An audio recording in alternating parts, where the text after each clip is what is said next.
Olá pessoal, tudo bem? Quem vos fala é o professor Salomão. Pessoal, vamos aqui dar seguimento à nossa videoaula. Nesse sentido de consequência, pessoal, ainda tratando do direito processual civil 1, nós vamos aqui estudar especificamente o princípio do livre convencimento motivado ou da persuasão racional.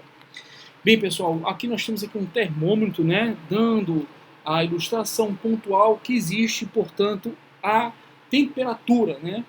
Vamos aqui supor pontualmente que o juiz ele compete colocar o processo na temperatura desejada, que é a temperatura da justiça, do julgamento justo, correto, coerente.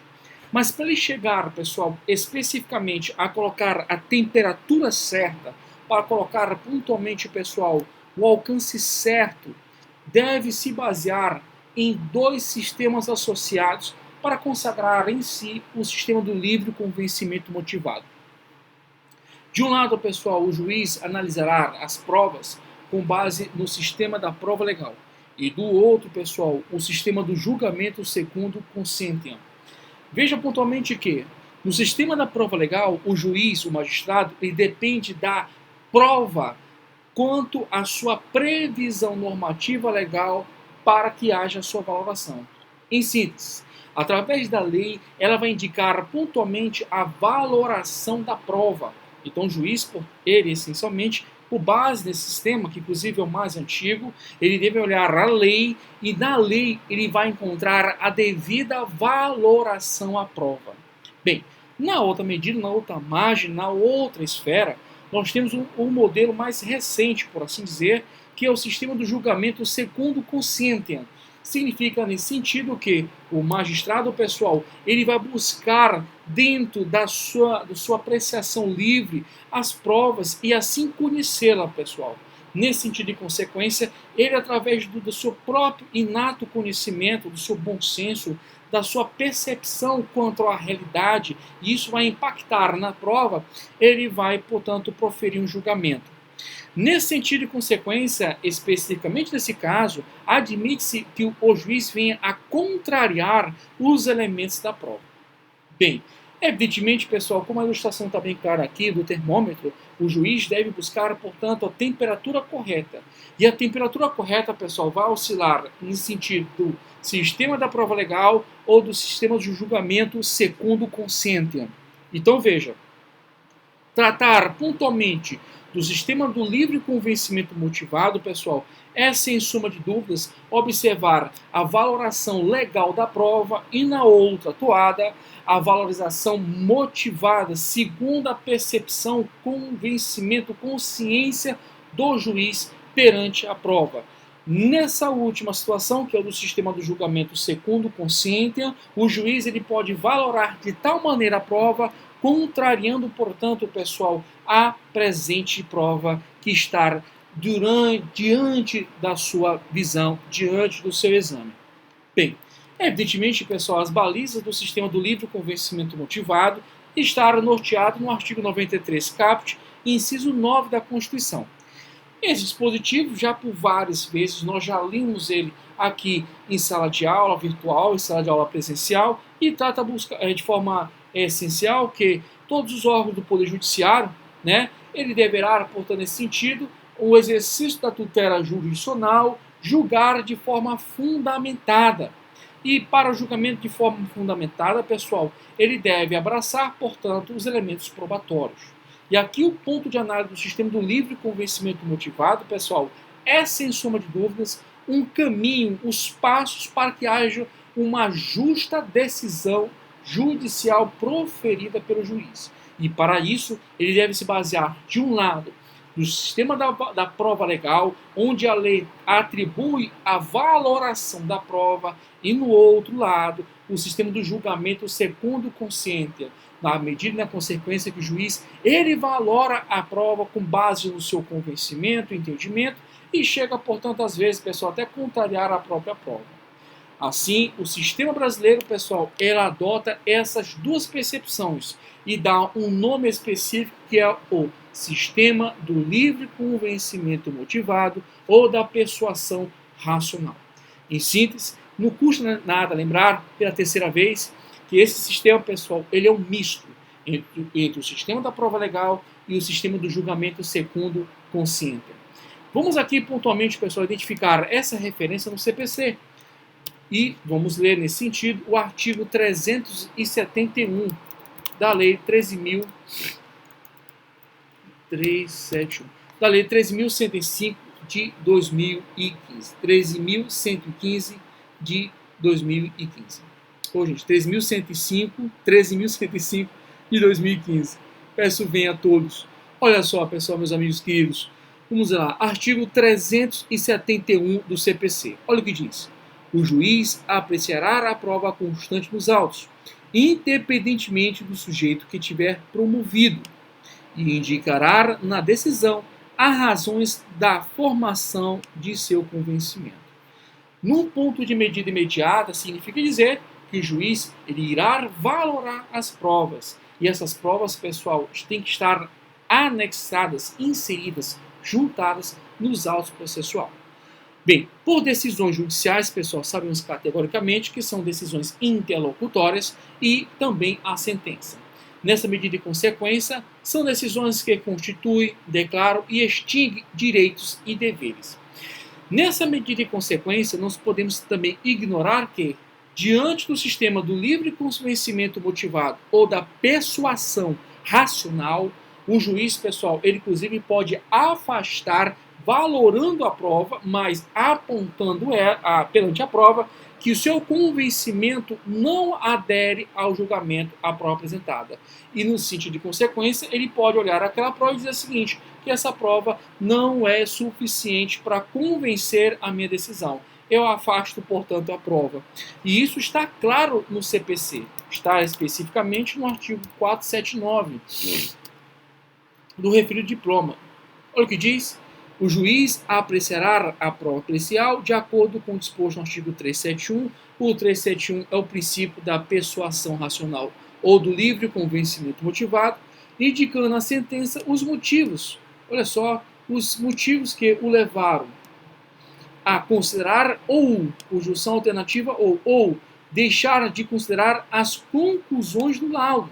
Gente, um laudo é feito por um perito, um indivíduo técnico, levando em conta o método utilizado pelo perito. Olha, veja que ele pode afastar a prova, mas ele tem que apontar, pessoal, de forma fundamentada e não esquecer jamais das suas considerações como o perito utilizou para chegar às conclusões que o juiz não se convenceu. Na mesma medida e consequência, nós temos que apontar que no exame, portanto, da dilação probatória, da persuasão racional, deve ser levada em consideração ao juízo ACOR e ao Tribunal de Justiça. Não se deságua, não se perpetua essa referência, pessoal, no âmbito dos tribunais superiores. Aqui nós temos que lembrar o STJ, o STF. Assim sendo, pessoal, eu já havia tratado com vocês a questão do reexame, pessoal, da prova no âmbito do STJ. E aí lembrei para vocês da súmula, a súmula STJ número 7 e da súmula do STJ número 5. Na súmula 7, pessoal, deixa bem claro que não compete ao nível de recurso especial o reexame da prova. E na mesma toada, a súmula 5 do STJ diz que qualquer ou simples interpretação de cláusula contratual não é motivo, pessoal, para ser levado ao STJ por meio de recurso especial. Só que nós conhecemos pontualmente a possibilidade que, inclusive, nós apontamos um lead case, um precedente jurisprudencial de 2005, por parte do ministro Félix Fischer, especificamente quanto à possibilidade da revaloração das provas. Veja que não é o caso da valoração, mas uma revaloração, ou seja, é pegar um tabuleiro e inverter ao contrário, buscando o verdadeiro alcance da prova ali apresentada. Pontualmente, relembrando, com base nas súmulas do STJ número 75, é vedado, pessoal, o reexame da prova ou a mera e simples reinterpretação do contrato, pessoal, por meio especificamente do exame por parte do STJ. O exame da prova, o exame da interpretação do contrato, pessoal, é feito pelo juiz, ACOR e pelo Tribunal de Justiça. e também, evidentemente, pelo Tribunal Regional Federal. Ele não se perpetua especificamente ao nível do STJ e muito menos ao STF, que só abraça questões de índole essencialmente constitucional. Então, o STJ ele se dedica especificamente com o exame da lei federal e dos tratados. Ele não traz como seu exame especificamente reanalisar a prova.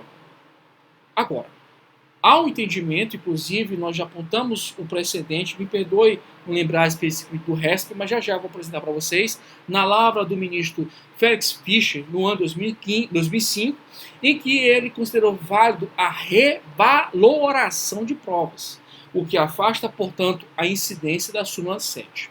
Bem, vamos aqui especificamente analisar o caso. Aqui a questão da valoração da prova, claramente incidência da súmula 7.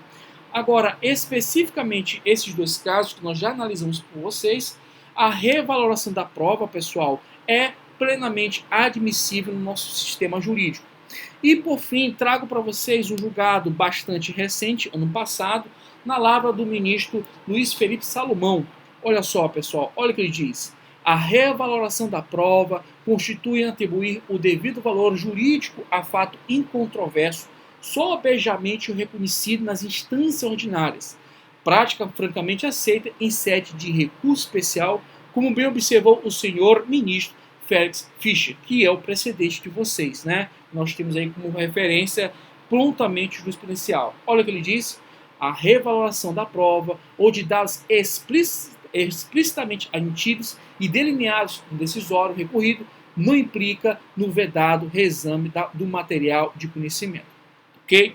Então, repetindo, nós estamos tratando especificamente, pessoal, de um dos princípios processuais, chamado princípio do livre convencimento motivado ou da persuasão racional, que está previsto no artigo 371 do CPC. O artigo 371 do CPC, pessoal, traz a seguinte referência. Aqui vai direto, né? Beleza.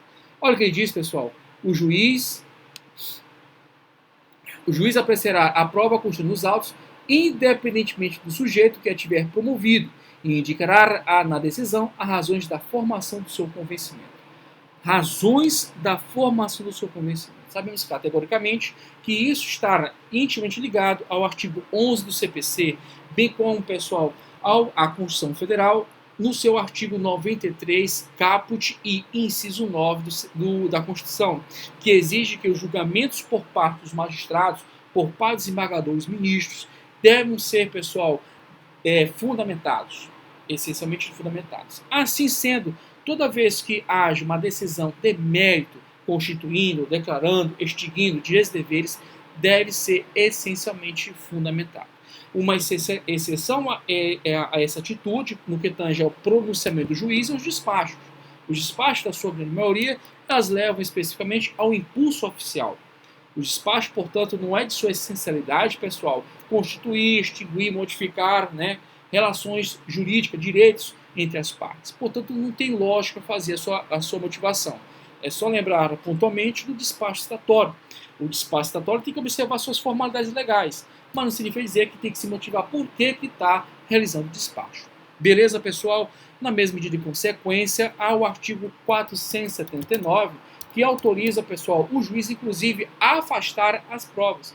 Veja que há os dois sistemas. O sistema da prova legal, especificamente levado em consideração que ao magistrado, ele vai valorar as provas com base nos parâmetros legais. Em contrapartida, ao sistema do julgamento segundo consentiam, que fala categoricamente que o juiz ele pode valorar com base no seu convencimento, com base no seu entendimento, e, inclusive, nesse sentido de consequência, ele pode, inclusive, afastar a prova, evidentemente, fundamentando.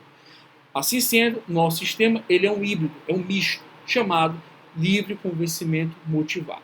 Bem, olha o que diz o artigo 479 do CPC. O juiz apreciará a prova pericial de acordo com o disposto no artigo 371, que trata sobre o princípio do livre convencimento motivado ou da persuasão racional, indicando na sentença os motivos que levaram a considerar ou deixar de considerar, a considerar ou a deixar de considerar as conclusões do laudo. Professor, mas é um laudo técnico, inclusive médico. Pois é, ele pode afastar. Professor, esse aqui é um laudo técnico de uma perícia contábil. Ele pode afastar. Professor, por favor, é um laudo técnico quanto uma edificação, quanto uma ponte. Ele pode afastar. Mas ele o faz, pessoal, levando em conta o método utilizado pelo período. Ah, quer dizer que o juiz tem que ter um pouco de conhecimento de engenharia, de medicina? Não, não é isso. Ele pode muito bem afastar quando, de acordo com o devido processo constituído nos autos, o devido processo legal, quanto à sua essencialidade, ele pode identificar pontualmente que, por exemplo, aquela perícia realizada, ela não seguiu os parâmetros que foram impostos, não preencheu todos os requisitos que já foi previamente designados. Questões que, sobre uma óptica de leitura de uma pessoa com bom senso, pode perceber se foi válido ou não. Agora, nas minúcias técnicas da ponte, as minúcias técnicas da medicina, é impossível, a não ser que ele tenha carreira nesse sentido. Mas, fora a parte, ele pode identificar uma ilegalidade, uma ilicitude, inclusive uma impropriedade, evidentemente, dentro dos limites ali fixados nos autos processuais. Bem, nesse sentido e consequência, pessoal, eu queria trabalhar com vocês mais uma vez a questão da súmula 7 do STJ. Pela súmula 7 do STJ e, da mesma medida e consequência, a súmula 5 do STJ, deixa bem claro que o STJ não é instância para realizar, pessoal, fazer o reexame de provas, bem como a trabalhar a reinterpretação de contratos. Né? Ali que pode acontecer, segundo os precedentes do ministro, cujo link de queixa do ministro Félix Fischer, né, 2005, deixa bem claro a possibilidade categórica de que haja, pessoal, especificamente uma revaloração da prova constituída. E aí o juiz, os ministros podem redesignar um valor jurídico correto à prova, coisa que pode ter sido passado por despercebido por juiz e por desembargadores dos tribunais de justiça. Tudo bem, tranquilo, não tem dificuldades, matéria tranquila. Bem, pessoal, nesse sentido de consequência, vamos falar de um outro princípio, princípio da motivação. Mais uma vez, as suas balizas, os seus parâmetros de referência são, sem sombra de dúvida, pessoal, o artigo 93, inciso 9 da Constituição. Eu vou ler mais uma vez, já li várias vezes, mas é bom ler. É tipo você tomar uma água. Aliás, tomar uma água aqui rapidinho, que eu tô engolindo aqui minha saliva, só de sede. Só um instantinho.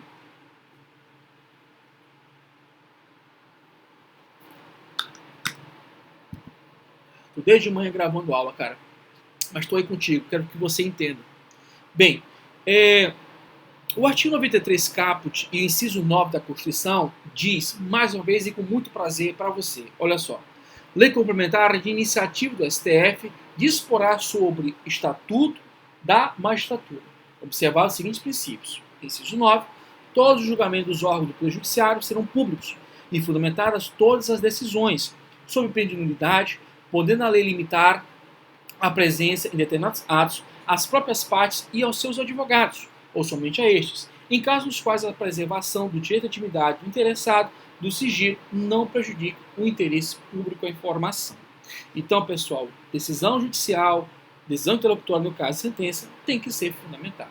E nessa fundamentação, pessoal, ela vai absolver os elementos motivados, extraídos com base no livre convencimento motivado do juiz. E para fazer, portanto, essa análise, ele tem que escrever. E escrever de forma clara, concisa, objetiva, apresentando, portanto, o relatório, apresentando os fundamentos e decidindo que é no dispositivo. Dando seguimento, portanto, à nossa trajetória, ainda quanto à análise do princípio da motivação, vamos aqui abraçar o artigo 11. Olha o que ele diz no CPC. Todos os julgamentos dos órgãos do Poder Judiciário serão públicos e fundamentadas todas as decisões, sob pena de nulidade. Então, pessoal, olha só. Se não for fundamentada a decisão judicial, ela é nula. Ela é nula. Ela é nula. Então, o que nós podemos considerar, pessoal, como decisão judicial não fundamentada? Bem, nesse sentido de consequência, a lei apresenta-nos as limitações, né, o alcance de uma decisão judicial ser dita ex legis não fundamentada. Está aqui na tua frente, aqui na nossa tela virtual, no artigo 489, parágrafo 1º do CPC. Olha o que ele diz. Não se considera fundamentada qualquer decisão judicial, seja ela intelectual, sentença ou acórdão, que se limitar à indicação, à reprodução ou à paráfrase de ato normativo, sem explicar sua relação com a causa ou a questão decidida. Pessoal, desde a época do meu pai, o exemplo é o mesmo. É aquela história de copia e cola. Só que na nossa geração e a sua é Ctrl+C, Ctrl+V. Então, essa referência especificamente do juiz pegar a lei, votar e dizer que houve violação e não trabalhar a chamada dialética, não é fundamentada. É por isso que é importante o estudo da argumentação jurídica, que você implementa esses estudos, pessoal, especificamente na sua graduação.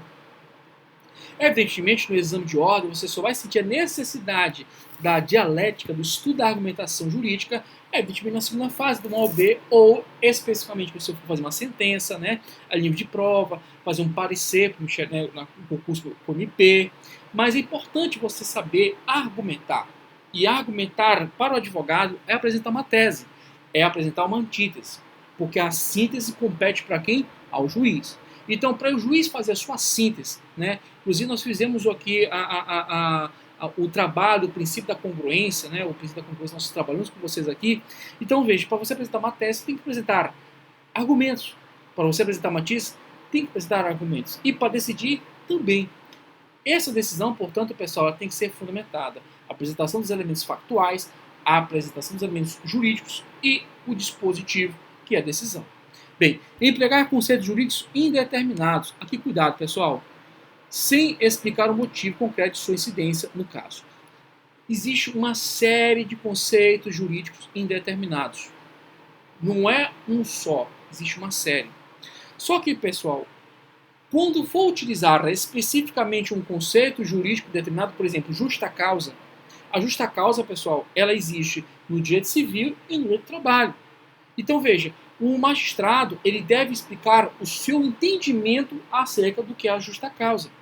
Porque se ele não trabalhar o que é uma justa causa, segundo o seu ponto de perspectiva jurídico, ele vai falir, portanto, em uma circunstância de uma decisão de sentença ou uma decisão interlocutória não fundamentada, que no caso, sob forte ataque do artigo 11 do CPC, é nula.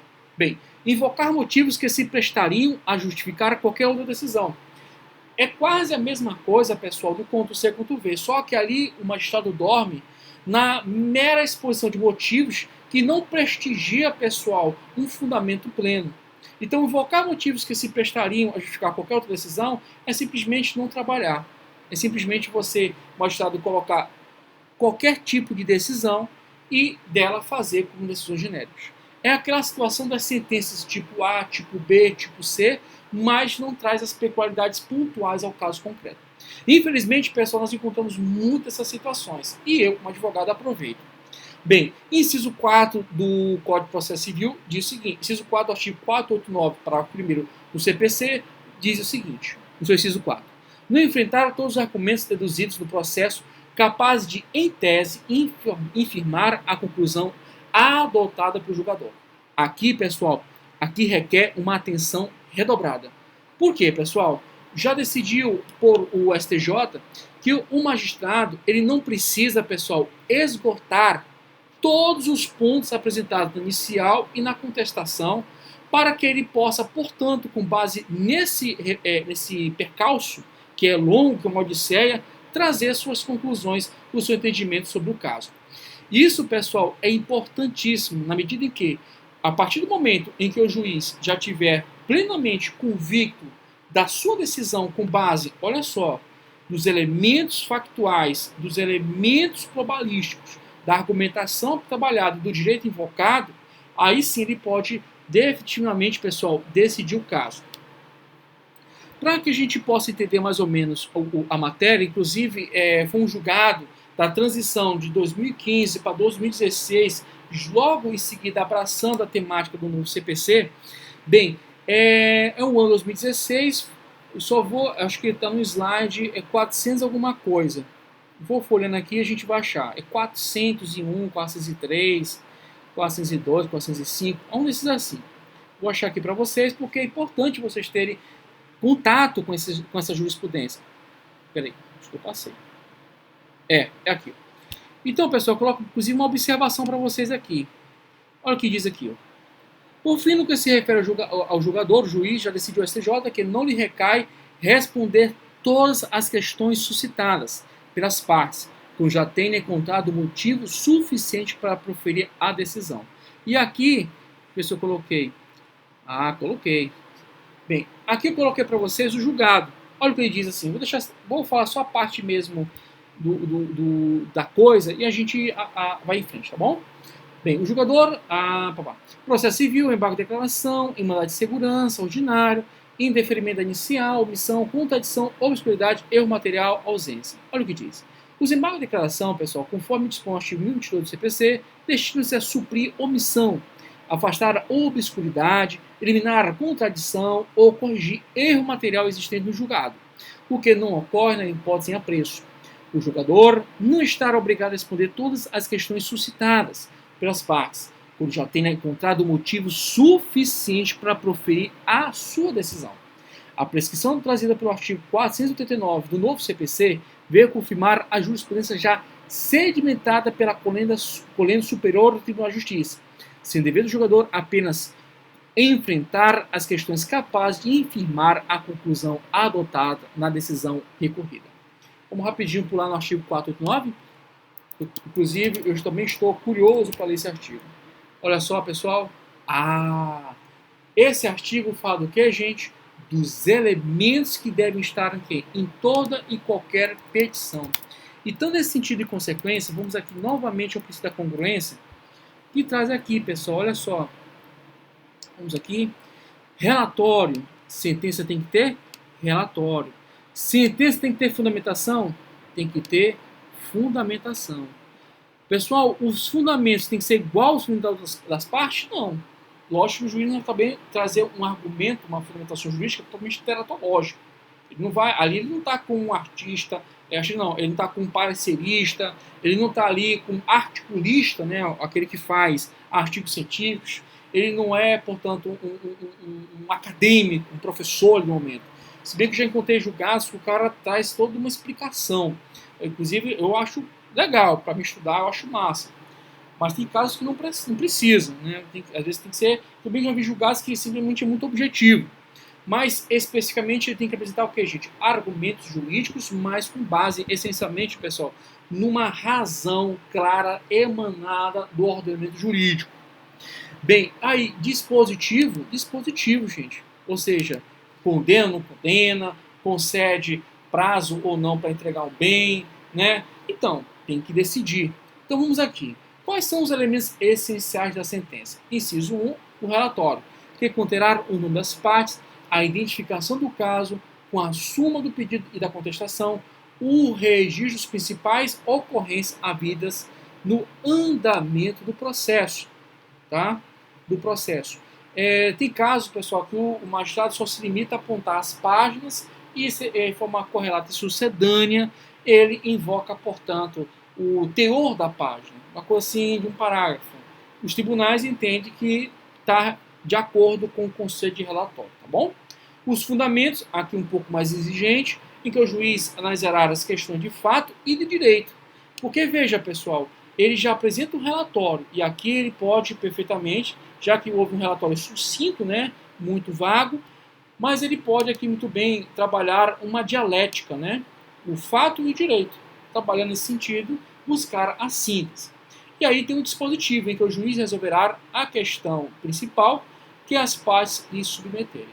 Tudo bem? Aqui ele vai condenar, não condenar, vai mandar a pessoa prestar serviços públicos, enfim, ele vai decidir mesmo o que o cara vai fazer. Show de bola? Beleza, né? Uma matéria bastante interessante. Bem, eu parei, agora deixa eu ver, acho que foi 200. Qual foi o slide, papai? Precisa finalizar de instrumento das formas. Deixa eu botar assim. Livre convencimento motivado. Tá. Eu falei disso aqui. Exame, motivação. Tá bom, gente. Só me perdi aqui das páginas. São muitas informações. Bem, aqui eu trago as devidas orientações. Só lembrando que despacho, pessoal, ele não é recorrível, até porque despacho, pessoal, ele não tem a natureza decisória, ele não constitui, não modifica, tá? Ele não implementa especificamente nenhum conteúdo decisório propriamente dito. Mas, pessoal, evidentemente, existem despachos que têm umas características específicas, interessantes. Bem, nesse sentido de consequência, pessoal, vamos aqui pontuar especificamente o caso da citação. A citação, pessoal, especificamente, ela visa como seu impulso associativo chamar a parte, portanto, para fazer-se presente nos autos processuais, né, no caso o réu. Então ele chama, é uma comunicação processual em que viabiliza o réu conhecer pontualmente da acusação, da demanda que está sendo imposta contra a sua esfera de direito, e evidentemente vai abrir prazo da contestação, 15 dias, aquela conversa toda que nós já conhecemos. Só que, pessoal, existe também a possibilidade de haver um despacho em que um juiz comunica-se com outro, desculpa, um juiz se comunica com outro juiz. Nesse sentido de consequência, eu te chamo a leitura ao artigo 267 do CPC, tá? Mas antes de mais nada, pessoal, isso aqui, o dispositivo do 267, ele fala da comunicação entre juízes. Não é o advogado, pessoal, que vai pontualmente comunicar com o juiz de outra comarca, de outro estado, né? Inclusive com um poder judiciário de outro país. Não. Aqui trata-se de uma comunicação, inclusive a parte aqui do capítulo, olha só, das cartas, né? Ou seja, das circunstâncias que envolvem a comunicação, e pontualmente existe a possibilidade de juízes se comunicarem. Nesse sentido de consequência, eu aponto para vocês, pessoal, a disciplina do artigo 267. Olha o que ele diz. O juiz recusará o cumprimento de carta precatória ou arbitral, devolvendo-a com decisão motivada. Pessoal, essa decisão motivada aqui, ela não é necessariamente assim, na sua essencialidade, não é jamais uma sentença e não tem a natureza, na sua essencialidade, de decisão interlocutória. Ele é um despacho, só que é um despacho motivado. Então, o que aconteceu aqui especificamente, pessoal? Aqui nós temos uma recusa do juízo deprecado, ou seja, aquele que recebe a carta, quanto ao cumprimento da carta precatória ou arbitral. Agora veja, essa situação depende desse rol taxativo aqui, já vou ler com vocês do artigo 267. Mas para que ele faça, portanto, esse despacho motivando, recusando, portanto, o cumprimento da carta precatória ou da carta arbitral, ele tem que justificar, ele tem que motivar. Assim sendo, pessoal, ele faz isso para que o juízo deprecante, ou seja, o que enviou a carta, ele possa fazer o ajuste. Vamos supor pontualmente que ele recebeu a carta precatória, mas não conseguiu cumpri-la porque o endereço da parte, né, vamos supor pontualmente aqui do réu, é inexistente. O cara, ou vamos supor pontualmente que o cara sequer mora no país. Então, nesse caso consequente, o juiz, né, pontual ao deprecado, vai encaminhar ao deprecante para que, olha, meu amigo, aqui, infelizmente, não dá para cumprir o mandato de citação, porque não tem, o endereço não existe. Essa pessoa aqui não pode ser citada. Então, é só uma mera, pessoal, uma forma de comunicação entre os juízes, logicamente formal, mas com o intuito objetivo, pessoal, de concluir a tutela jurisdicional de um juízo. Beleza? Bem, as situações pontuais são, olha só, a carta não estiver revestida dos requisitos legais, faltar o juiz competência em razão da matéria ou da hierarquia, o juiz tiver dúvidas acerca da sua autenticidade. Então, é uma situação pontual em que poderá haver plenamente o saneamento. Ok?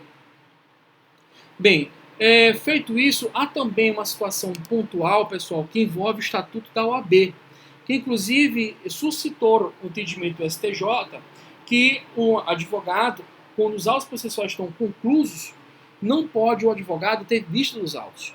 Veja, pontualmente, uma previsão normativa do Estatuto da OAB que reverberou pontualmente com a impossibilidade do advogado realizar, portanto, a carga dos autos, a vista dos autos, quando o processo está para a conclusão. Bem, nesse sentido de consequência, vamos lá para o nosso Estatuto, né, Lei 900, aqui, 906, e aí destaco para vocês o artigo 7º, parágrafo 1º, item 2. Vamos aqui.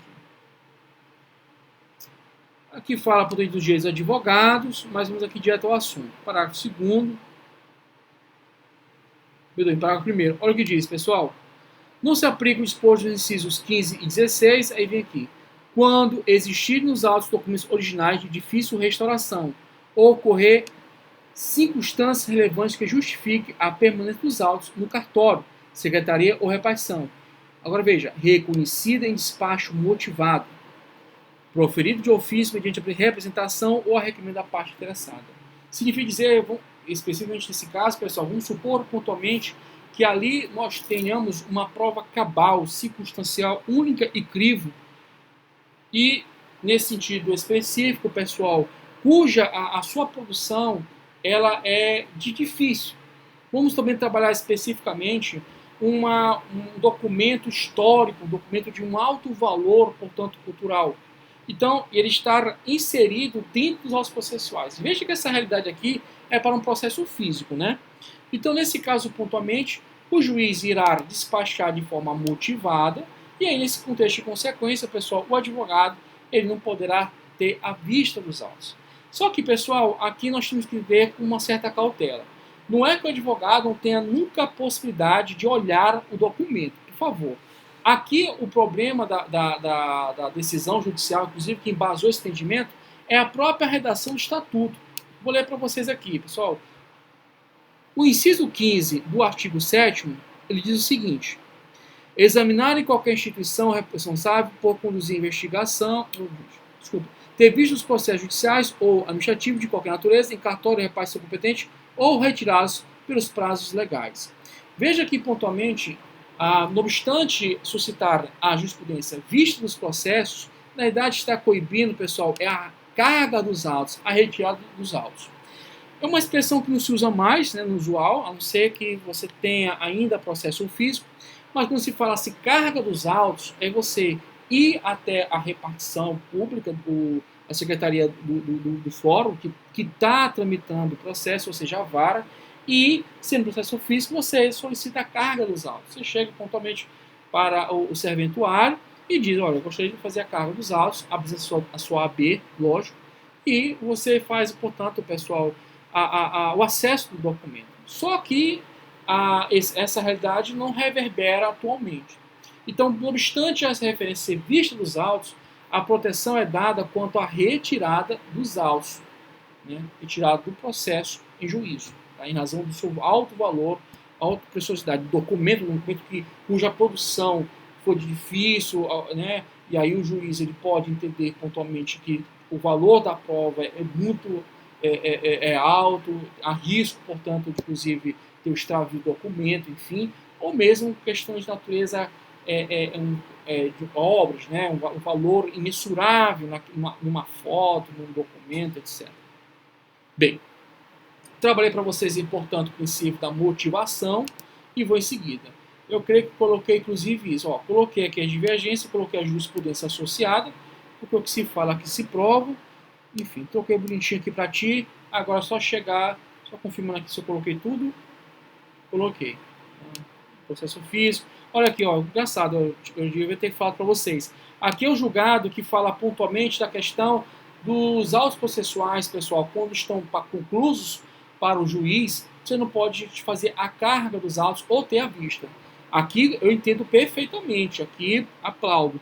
Mas esse entendimento ele tem que ser evidentemente adequado quanto ao entendimento explanado no artigo 7º, parágrafo 3º, item 2 do Estatuto da OAB, porque é um dispositivo de redação ruim, tá? É um dispositivo infeliz que está no Estatuto e ninguém mexeu até hoje.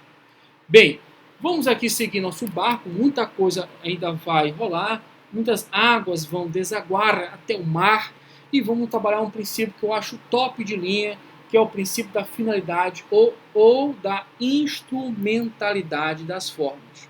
Pessoal, é um dispositivo, é um princípio que tem vários dispositivos associados. Existem vários dispositivos associados.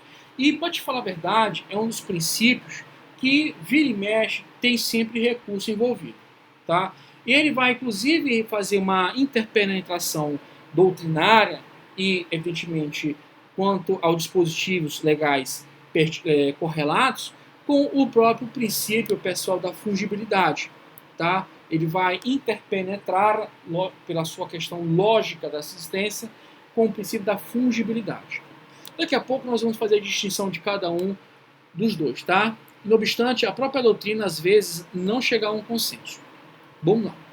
Então, primeiramente, pessoal, você acha que o processo brasileiro ele é rigorosamente formal?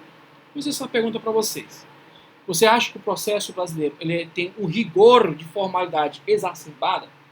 Enquanto isso aqui, vou tomar um cafezinho que minha esposa trouxe. Muito bom. E aí, meus queridos? Nesse sentido, você acha que o processo ele é extremamente formal? Bem, pessoal, o processo ele segue sim formalidades. Inclusive formalidades muito rigorosas. Mas dizer que ele é extremamente formal em toda a sua inteiriça é um equívoco. Aliás, é um profundo equívoco.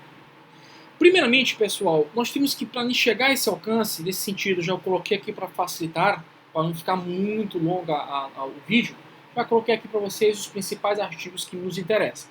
Vou seguir esse padrão agora, tá bom? Bem, o artigo 188 do CPC ele diz o seguinte: os atos e os termos processuais independem de forma determinada. Opa!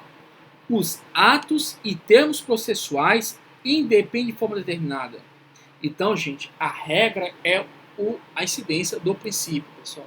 Ou seja, o princípio da instrumentalidade das formas, ou também chamado de princípio da finalidade. Tudo bem? Então, a regra é o princípio da finalidade ou da instrumentalidade das formas. E o que significa dizer isso, pessoal? Significa dizer que o objetivo do processo é, sem sombra de dúvida, o esgotamento, o exaurimento da tutela jurisdicional em primazia ao julgamento de mérito. Então, o processo ele busca, na sua essencialidade, esgotar a lide e alcançar efetivamente, pessoal, um julgamento justo quanto ao mérito. Extinguindo, portanto, a lide, reequilibrando a sociedade com seu estado coante ao fenômeno lesivo. Agora vejam, se de um lado o mais importante de todo o processo é o fim, ou seja, passar por todo o percalço, buscando a validade, buscando a lisura, buscando a cooperação, a boa-fé, buscando a eficiência, para se chegar a um resultado objetivo, que é uma decisão de mérito de sentença, evidentemente, pessoal, aqueles pontos de natureza formal que podem ser viabilizado o saneamento vão ser objeto de cotejo por parte do juiz. Aliás, o juiz não só cotejará, ele deverá claramente reconhecer a existência, claro, mas realizar, pessoal, o devido fenômeno saneador. Então vejam, salvo quando a lei expressamente exigir, considerando válidos os que realizados de outro modo, lhe preenchem a finalidade essencial. Então vejam, pelo princípio da instrumentalidade das formas ou da finalidade, o que se busca é o quê? O exaurimento da tutela jurisdicional para que se haja, pessoal, um julgamento de mérito, compondo a lide e reequilibrando a sociedade quanto está coante. Reverberando essas informações, eu pulo rapidinho para o artigo 277, que diz o seguinte: quando a lei prescrever determinada forma, o juiz considerar válida o ato se realizado de outro modo e alcançar a finalidade. Lhe alcançar a finalidade. Portanto, pessoal, vou citar aqui como exemplo, eu não coloquei, infelizmente, mas eu busco aqui rapidinho para vocês, que é a questão da citação. Vamos aqui. Pessoal, a citação, olha só, ela só é válida, perdoe. Citação é o ato pelo qual, artigo 238, repito, artigo 238 do CPC. Olha o que ele diz. A citação é ato pelo qual são convocados o réu, o executado ou o interessado para integrar relação processual. Ótimo. Mas o foco é esse, artigo 239, ou seja, 239. Olha o que ele diz. Para a validade do processo é indispensável que, gente, a citação do réu ou do executado ressalvadas as hipóteses de indeferimento da petição inicial ou improcedência liminar do pedido. Isso aqui nós vamos estudar com profundidade no semestre que vem. Então, é conditio sine qua non, pessoal, que haja citação. Ótimo, parabéns. Mas citação válida. E para que haja citação válida, pessoal, olha só, ela repercute essencialmente em uma série de fenômenos que estão previstos no artigo 240 do CPC. A citação válida, ainda quando ordenada por juiz incompetente, induz litispendência, torna litigiosa a coisa e constitui mora devedor, ressalvado o disposto dos artigos 397 e 398 do Código Civil. Pessoal, veja que o juízo é incompetente, não o juiz incompetente. Eu, sem mentira nenhuma, eu tive um caso pontual do meu aluno que, inclusive, e disse que é na corregedoria porque em vários momentos chamou o juiz de incompetente. Mas, gente, não é o juiz que é incompetente. O juiz tem competência, fez concurso, pressupõe que ele tem um conhecimento, pressupõe também pela realidade legal, que ele é um cara ético, que é um cara prolixo, pode até ser, mas um cara ético, um cara que traz, portanto, com motivação o seu ofício. Então, é demasiadamente desrespeitoso você usar a expressão juiz incompetente. No caso do meu aluno, que inclusive ele, por vários momentos, até um ponto do juiz chamar a atenção dele e abriu, enfim, uma situação complicada, ele teve que abrir o ADMEC e mostrar, cara, eu sou competente, pô. Aí, umas coisas lá com um caso, e disse assim, vossa senhoria, né, ele falou assim, não, vossa senhoria tem que chamar, se for caso de juiz incompetente, não, enfim. Aí foi um pau que pegou lá na hora, e aluno gosta de falar, né? E aí chegou o professor. Pô, bem, então, gente, é o juízo que é incompetente, não o juiz incompetente, tá? A mesma coisa é chamar você de incompetente, você não vai gostar, né? Então, é essa que é a ideia. Pô, bem, pessoal, show de bola, muito lindo, lindo, lindo, lindo. A questão é o seguinte, pessoal, vamos supor pontualmente que haja uma citação completamente nula, né? Vamos supor especificamente que não o documento apresentado não é citação, mas intimação, e trata especificamente de um outro processo. Vamos supor que foi uma caganeira doida. É uma intimação e trata de um outro processo de outra vara, mas está o nome do cara. E está indicando lá a vara. Pessoal, olha que lance interessante. Eu estou falando assim, mas aconteceu, tá, com o cliente. Então veja, no caso não comigo, mas com a parte adversa. Então veja, há uma intimação com o nome da parte, né, o endereço do indicativo, mas uma intimação relacionada a um outro processo, de outra vara. Acontece. Então, suponham que esse cara, né, recebeu, levou um susto, e achei isso, eu nunca comprei isso aqui, isso tem nada a ver comigo, que é isso, entendeu? Eu nunca comprei isso. Então, foi até o juízo e se compareceu. E disse, olha, eu recebi esse documento aqui e tal, e aí o servidor na hora pede, vem a situação, e diz o seguinte, olha, o senhor quer receber a citação? Pergunta. Um servidor ético, profissional, vai perguntar, você quer receber a citação? Ele vai assim, bem, se eu estou sendo acusado de alguma coisa, eu quero. Então, eu sou uma pessoa de boa fé, e foi o caso. Recebe a citação. Então, veja, naquele momento em que ele pega a citação, né, uma citação corrigida diretamente, demonstrando, portanto, pessoal, que há um desejo de ser citado, né, enfim, há um comparecimento espontâneo. Ninguém botou uma arma na cabeça dele para ir lá. Ele foi lá porque ele quis saber do processo. Ele quis saber do processo. Ele não está fugindo de processo. É uma pessoa ética. Então, foi lá, viu o processo. Não, quero ser citado sim. Então, o comparecimento espontâneo, pessoal, do réu do executado supre o que, gente? Olha só, a falta ou a nulidade da citação. A falta ou a nulidade da citação. Fluindo a partir desta data o prazo para apresentação da contestação ou de embargos à execução. Veja que aqui nós temos a incidência clara do princípio da instrumentalidade das formas, ou também chamado finalidade.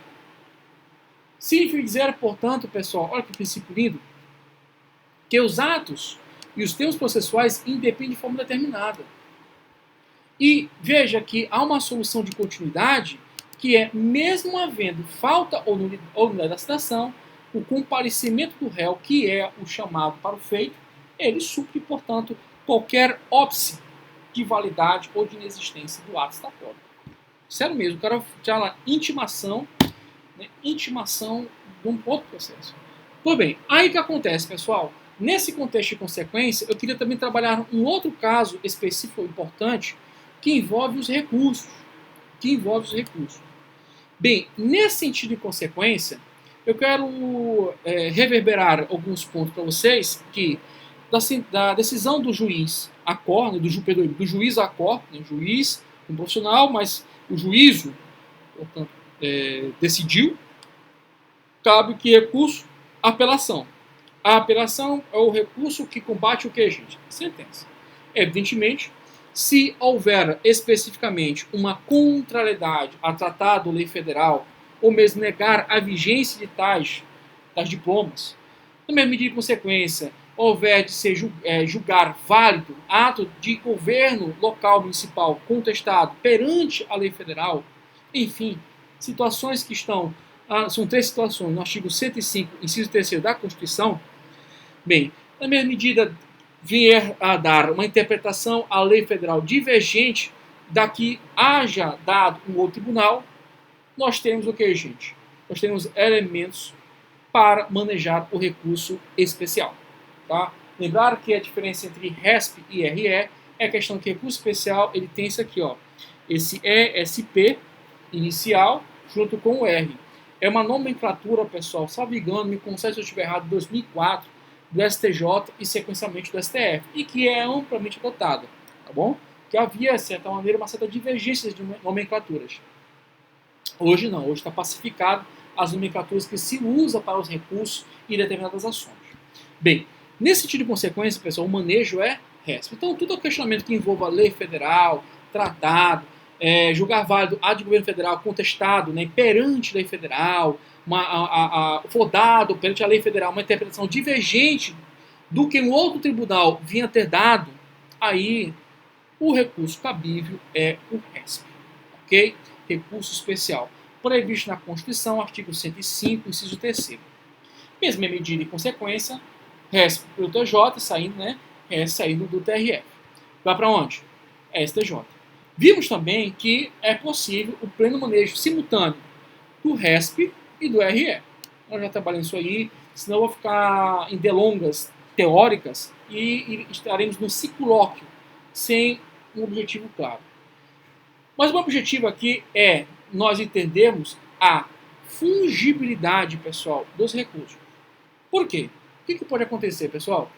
Pode acontecer a seguinte situação. Vamos supor, pontualmente, que o indivíduo, né, o advogado, tenha manejado o recurso extraordinário, mas vindo a discutir uma interpretação constitucional que ela é reflexa de uma discussão ulterior perante uma lei federal. Então veja, ele fundamenta toda a discussão daquela lei federal, mas na verdade, pessoal, na Constituição, mas na verdade ele está discutindo uma interpretação da lei federal perante a Constituição. Então veja, a discussão ela não é quanto à Constituição, quanto à violação da Constituição. Simplesmente pelo seu estudo, pelo seu conhecimento, ele fez um liame, um vínculo intelectivo com a violação da lei federal com fundamento na Constituição. E você sabe que matérias constitucionais, essencialmente constitucionais, são discutidas no STF. Não obstante, os tribunais de justiça em gerais, né, pelo Tribunal Pleno ou órgão especial, realizar o controle difuso. E o juiz monocrático, o juiz de base, também pode realizar o controle difuso, né, difuso de constitucionalidade. Nós, inclusive, vimos a súmula vinculante número 10. Então, o que eu quero chegar? Eu quero chegar ao seguinte, pessoal.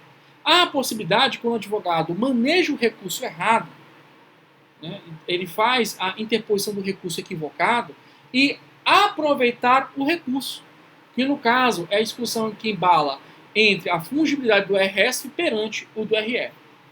Bem, essa matéria está consagrada no artigo 1003, mas eu vou te falar a verdade. Tem um precedente que foi 2015. salvo engano, foi Celso de Mello. Foi em 2015, Celso de Mello, do STJ, ele trouxe um entendimento que não reverberou a essência do artigo 1033. Mas quando saiu o CPC, aí a discussão extinguiu isso.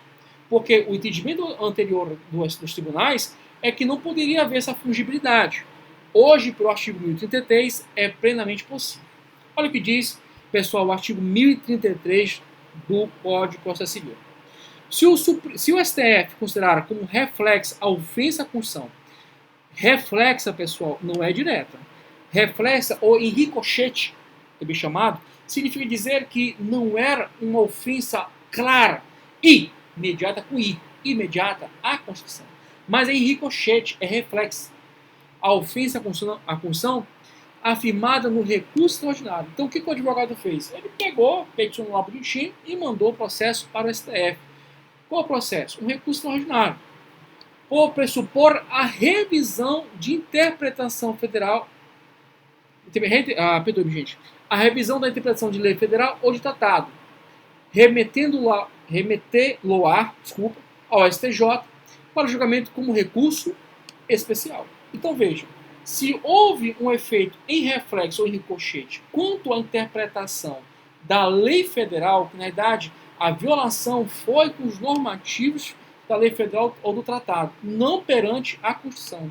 Porque perante a Constituição é somente um fenômeno reflexo e ricochete.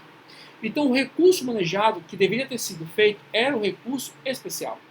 Mas o que o STF pode fazer? Ele pode, pessoal, descer os autos processuais para o STJ, dando ao recurso extraordinário características de recurso especial. Quando vocês forem estudar especificamente em Processo Civil 3, a parte dos recursos, vocês vão ver que os recursos têm características muito próximas entre o RE e o RESP. Vocês vão ver que tem características próprias. Então, em síntese teórica, há a possibilidade da fungibilidade quanto aos recursos RESP perante o RE. Então, veja, o manejo indevido do recurso extraordinário, sendo que a ofensa não foi direta à Constituição, simplesmente foi uma ofensa reflexa, recaindo especificamente quanto à interpretação da lei federal ou de tratado, é matéria, pessoal, de discussão no STJ, no STF. Então, o processo desce e é discutido na esfera devida, que é o STJ. Bem, lembrar para vocês. Será que eu não coloquei, cara? Ou eu vou ficar chateado. Tem um julgado aqui. Poxa, gente, que bom. Ó, eu coloquei aqui para vocês o julgado específico que... Ó, gente, aqui, ó, a data certinha, ó, 2015. Pô, tô acertando. Então, veja, foi em cima, tá? O lance foi tão legal que foi em cima, 2015, 30 de setembro de 2015. E aí, pessoal, foi um entendimento último de Celso de Mello. Porque o entendimento atual é a possibilidade, pessoal, da fungibilidade. Professor, o senhor está falando de fungibilidade. Qual é a diferença entre a instrumentalidade das formas ou finalidade e o princípio da fungibilidade? Pessoal, eu fiz até como uma observação para vocês. Olha só. Cuidado, o princípio da instrumentalidade das formas é gênero, por tratar de ato processual. Veja pontualmente aqui na nossa literatura aqui. Ato processual... bem aqui em cima. Olha, ele fala de ato e termos processuais. Ele não está falando de recurso e nem de ações judiciais. Falei para vocês um caso pontualmente aqui do mandado de citação. Então veja, ele fala de atos processuais, tendo como seu corolário o princípio da fungibilidade. Então é como se fosse um filho da instrumentalidade das formas, um filho do princípio da finalidade, que notoriamente versa acerca de determinados atos processuais como recursos e ações judiciais. Nesse sentido, pessoal, eu coloquei aqui para vocês, foi até bom aqui olhar, ó, fungibilidade das ações processórias, artigo 554, caput CPC. Fungibilidade do recebimento e processamento dos embargos de declaração pelo agravo interno, conforme artigo 1024, parágrafo 3º. Então, a instrumentalidade das formas, diluída na sua esfera específica setorial, fungibilidade, ela é presente em diversos momentos no CPC. Tudo bem? Pessoal, eu queria ainda continuar, sei que o vídeo está longo, mas estamos já acabando já. Quero falar com vocês aqui, a nível derradeiro, do princípio da primazia do julgamento de mérito. Isso aqui não tem delongas. É o objeto, né? Aliás, eu poderia dizer que é a conduta pretoriana que o juiz deve ter, de alcançar um julgamento de mérito, alcançar, portanto, a composição da lide, buscando uma justa composição satisfativa do mérito. Isso você vai encontrar pontualmente no artigo 4º, artigo 6º, artigo 203. Professor, você já leu isso tudinho? Vou ler de novo? Não precisa. Só estou te apresentando os dispositivos para você ver categoricamente que o princípio ele busca na sua inteiriça que o juiz alcance, pessoal, alcance um julgamento de mérito. Agora vejam, o princípio também repousa, né, clara anotação ligada ao princípio da cooperação. Então veja, ele repousa na conduta do juiz e ele também repousa, pessoal, na conduta das partes, em razão do princípio da cooperação. Então veja, pessoal, só para a gente seguir em frente o barco, para a gente ficar muito enfadonho, quanto à emenda da inicial, repito, quanto à emenda da inicial, artigo 321, quanto à cooperação processual, artigo 6º, quanto à adoção do princípio do pars de nullité sans griffe, no artigo 282. Gente, quanto a uma série de disposições, inclusive, olha só, o saneamento do processo perante vícios processuais está no artigo 139, inciso 139, inciso 9. Deixa eu só confirmar aqui. Artigo 139, inciso 9. Isso. Então veja, pessoal, quando essa série de fenômenos, todos eles têm como que percalço buscar um julgamento justo de mérito. Então veja, o princípio da, olha só, gente, o princípio da primazia do julgamento de mérito não é só uma orientação para o juiz, mas também para todas as partes que formam a relação jurídica processual. Nesse sentido de consequência, pessoal, nós vamos partir para o princípio da congruência. Aliás, já vimos falar dele. Enfim, só lembrar pontualmente que o juiz ele não pode julgar de forma fora da realidade definida na lei, ou definida na lide. Ele não pode. Ele não pode julgar extrapetita, infrapetita, ele não pode fugir da realidade casuística formada no processo. Esse princípio aqui, já estamos enjoados de estudar isso aqui, tá? Já estamos enjoados de analisar esse princípio. Agora, tem um princípio, inclusive as exceções aqui estão no material. Agora, tem um princípio que eu falei especificamente para vocês no início do curso e eu creio, pelo tempo que já falamos desse princípio, possa acontecer que, naturalmente, não reverbere a lembrança, porque é uma coisa natural do ser humano. O ser humano ele faz uma seleção de informações que ele entende como melhor para o seu dia a dia. Então, pessoal, nesse sentido de consequência, mais um pouquinho vou beber uma água, que hoje eu falei demais.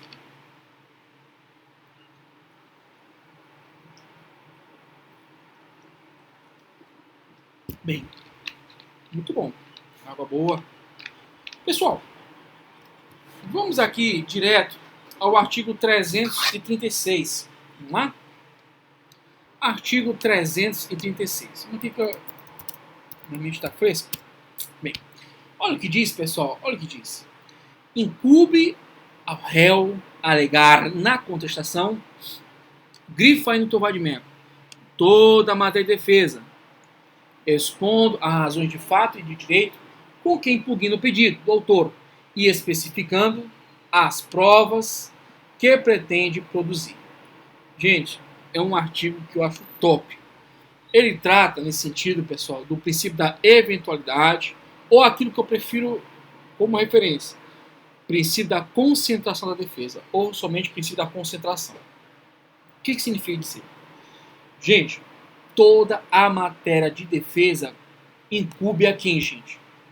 A quem for acusado, ou seja, o réu. Então, sob pena de preclusão, ele tem que se dedicar e esgotar toda a matéria de sua defesa. Ele vai ter que expor todas as razões de fato e de direito. Ele tem que esgotar.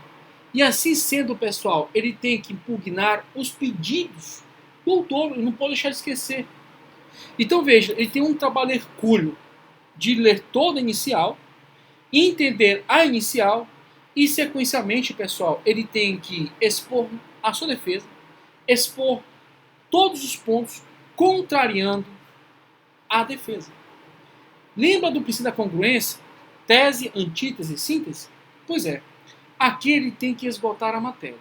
Significa dizer, pessoal, nesse sentido de consequência, que o ônus da impugnação específica dos fatos arguidos na petição vestibular ou exordial é do réu. É do réu. E deve ser feita via contestação sob pena de efeitos da preclusão. Assim sendo, pessoal, olha só que lance interessante. Ele não pode deixar de contrapor todos os argumentos. Poderia suscitar a seguinte indagação: professor, vamos supor que ele faça uma contestação genérica. É contestação? Bem, o documento é chamado contestação, mas é um documento que não atinge a sua finalidade. Então, veja, ele pode apresentar, inclusive, argumentos teratológicos? Não. Ele não pode apresentar argumentos teratológicos. O que seria argumentos teratológicos? Argumentos teratológicos, pessoal, é argumentos cuja a razão de ser desses argumentos é de uma dúvida, de uma insanidade, de uma imprecisão descomunal, inclusive contrariando disposições de leis ou disposições do próprio ordenamento. É o cara dizendo que 2 mais 2 é igual a 5. É o cara que confunde a usucapião com o usucapião. É o cara que confunde advogado com advogado. Então, são coisas completamente diferentes. Aí nem arroz e feijão. Aí é arroz e bosta. Porque não pode haver esse tipo de argumentação. Agora, em contrapartida, rapaz, o jurista Eupídio Donizete, excelentemente explanando o tema, ele fala categoricamente que pode haver, pessoal, um argumento esgotando outro argumento. Como assim? Olha só. Vamos supor pontualmente que o indivíduo seja imputado a ele, né, contra a sua esfera de direito, que ele deve 10 mil reais perante o seu suposto credor. Então, A deve, segundo informações dos autos, 10 mil reais. A pegou lá o processo, já é isso. E o que ele vai dizer? Primeiro, ele pode se valer. Dizer que não existe relação, nunca houve relação jurídica perante o credor. 2, olha só, ele vai dizer primeiro, nunca houve relação jurídica perante o credor. 2, se houve, não há nenhum elemento probatório que justifique a validade dessa relação. Olha que lance. E aí ele faz a comprovação. Outro exemplo. Ele pode dizer o seguinte: se está me acusando, então, de dívida, primeiro que essa dívida é inexistente. Certo? Mas está aqui, ó, o documento. Bem, se esse documento informa que essa dívida é existente, submeteu-se à prescrição. Sofreu o P2M, sofreu o fenômeno da prescrição. Eu jamais poderia me acionar na justiça. Ó, vou te apresentar o documento. Essa dívida aqui não está prescrita, cara. Bem, eu estou dizendo para vocês, desde o início, que não há nenhuma relação jurídica com você. Segundo, que a dívida é prescrita. Você está dizendo que não está prescrita. Então eu te apresento aqui, ó, comprovante de pagamento. Em nenhum momento ele faltou com a verdade. Não. Só que ele está trabalhando com argumentos em cima de argumentos. Não é chegar falar que, ó, eu não conheço esse cara, nunca falei com ele e não tenho raiva de quem fala com ele. Então, aí não é algo lógico jurídico. Cuidado, é vedado argumentos teratológicos, mas argumentos jurídicos em que trabalha a dinâmica do embate, do diálogo, da dialética, é devido, gente. É devido.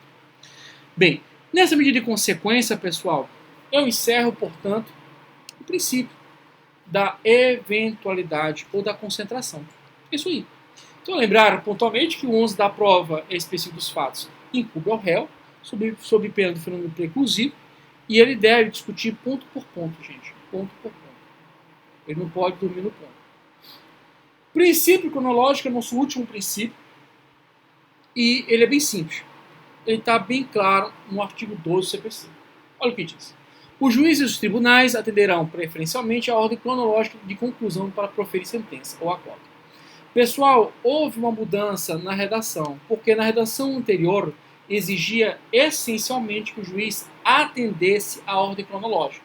Só que por uma questão de lógica, isso poderia gerar, pessoal, embates, inclusive problemas na própria dinâmica do tribunal.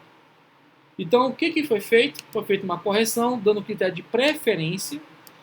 O juiz, né, os servidores em gerais, aliás, é uma norma que, no meu ponto de vista, poderia ter direcionado especificamente aos os profissionais atuantes, os auxiliares dos tribunais, né, do juízo, seja o analista, o técnico, enfim, mas ficou assim, tá bom. Então, veja, atenderão preferencialmente o que a gente chama de ordem cronológica. Preferencialmente. Isso, veja só, gente, tanto no juízo quanto no próprio tribunal. E aí, pessoal, nós temos aqui uma série de situações em que deve haver a sua exclusão. Eu já vi dessa ordem cronológica. Eu já vi em questões de prova falar do julgamento de embargo de declaração e do julgamento de agravo interno. Então, no que tange esses dois recursos, você já sabe pontualmente que estão fora da lista. Te convido, portanto, em prol da celeridade e da razoabilidade e da eficiência dessa aula, que te convido a ler e te convido também a memorizar, como eu faço também. Meus queridos, eu particularmente fico muito feliz em encerrar esse módulo. É o módulo mais abrangente de processo civil. Porque, veja, quando nós formos falar especificamente de juizados, nós formos falar especificamente, pessoal, de sujeitos da relação jurídico-processual, ela interpenetra com a aula presencial que a gente teve no início, antes da pandemia. Então não temos uma delongas teórica. E você sabe que eu busco sempre a efetividade da prestação educacional. Então, o que nós vamos fazer é concluir o conteúdo no próximo slide. Vou falar já na outra unidade de conexão e continência. E, evidentemente, eu vou fazer um pulo quântico, né? Aliás, na física quântica chama-se salto referencial, que é um pulo de grau de energia de uma órbita do elétron para uma outra órbita mais energética do elétron. E aí a gente vai encerrar especificamente o nosso curso. Eu fico feliz, não vou te mentir, por estar concluindo. E, ao mesmo tempo, eu te desejo um bom dia, uma boa tarde, uma boa noite. Se valeu a pena todo esse esforço que eu dei para você, toda essa dedicação, por favor, compartilhe. Eu não tenho medo de pedir, eu tenho medo de não tentar. E te desejo um bom dia, boa tarde, boa noite. Fique com Deus, fique em paz, seja feliz. E até a próxima, se Deus quiser.